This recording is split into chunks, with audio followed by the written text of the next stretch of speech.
ترکی کے بادشاہ سلطان مراد کی عادت تھی وہ بھیس بدل کر عوام کی خبر گیری کرتے تھے۔ بادشاہ نے ایک رات اپنے سیکیورٹی انچارج کو کہا چلو کچھ وقت لوگوں میں گزارتے ہیں۔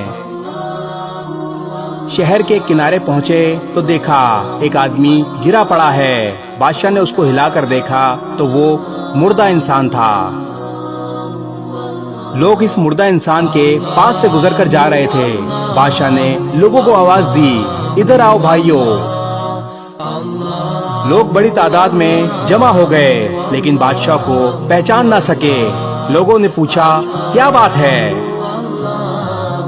بادشاہ نے کہا یہ آدمی مرا پڑا ہے، اس کو کسی نے کیوں نہیں اٹھایا؟ کون ہے یہ اور اس کے گھر والے کہاں ہیں؟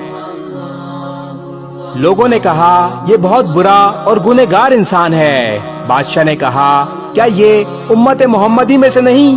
چلو اٹھاؤ اور اس کے گھر لے چلو۔ لوگوں نے اس کی میت اٹھائی اور اس کے گھر پہنچا دی۔ اس کی بیوی نے خاوند کی لاش دیکھی تو رونے لگی۔ لوگ میت رکھ کر چلے گئے۔ بادشاہ اور اس کا سیکیورٹی انچارج وہیں عورت کا رونا سنتے رہے۔ بیوی روتے روتے کہہ رہی تھی میں گواہی دیتی ہوں بے شک تو اللہ کا ولی ہے اور نیک لوگوں میں سے ہے۔ یہ سب سن کر بادشاہ کو بڑا تعجب ہوا۔ بادشاہ نے کہا یہ کیسے ہو سکتا ہے؟ لوگ تو اسے برا اور گنہگار بول رہے تھے۔ اس شخص کی میت کو ہاتھ لگانے کے لیے تیار نہ تھے اور تم اسے اللہ کا ولی اور نیک بول رہی ہو۔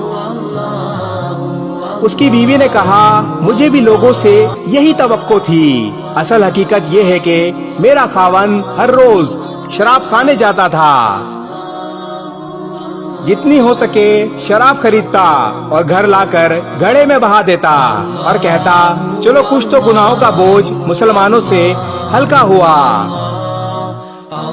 اسی طرح رات کو ایک بری عورت کے پاس جاتا اور اس کو ایک رات کی اجرت دے دیتا اور اس کو کہتا اپنا دروازہ بند کر لے، کوئی تیرے پاس نہ آئے۔ گھر آ کر کہتا الحمدللہ آج اس عورت کا اور نوجوان مسلمان کے گناہ کا میں نے کچھ بوجھ ہلکا کر دیا۔ لوگ اس کو ان جگہوں پر آتا جاتا دیکھتے تھے اور اسے برا اور گنہگار سمجھتے تھے۔ میں اسے کہتی تھی کہ یاد رکھ جس دن تو مر گیا لوگوں نے تجھے غسل دینا ہے، نہ تیری نماز پڑھنی ہے اور نہ تجھے دفنانا ہے۔ وہ مسکرا دیتا اور مجھ سے کہتا کہ گھبرا مت، تو دیکھے گی کہ میرا جنازہ وقت کا بادشاہ علماء اور اولیاء پڑھیں گے۔ یہ سن کر بادشاہ رو پڑا اور کہنے لگا میں بادشاہ مراد ہوں، کل ہم اس کو غسل دیں گے، اس کی نماز جنازہ پڑھائیں گے اور اس کی تدفین بھی ہم کریں گے۔ چنانچہ اس کا نماز جنازہ وقت کے بادشاہ مراد علماء، اولیاء اور عوام کی ایک کثیر تعداد نے پڑھا۔ آج ہم بظاہر کچھ دیکھ کر یا محض دوسروں سے سن کر اہم فیصلے کر بیٹھتے ہیں۔ اگر ہم دوسروں کے دلوں کا بھید جان لیں تو ہماری زبانیں گونگی ہو جائیں۔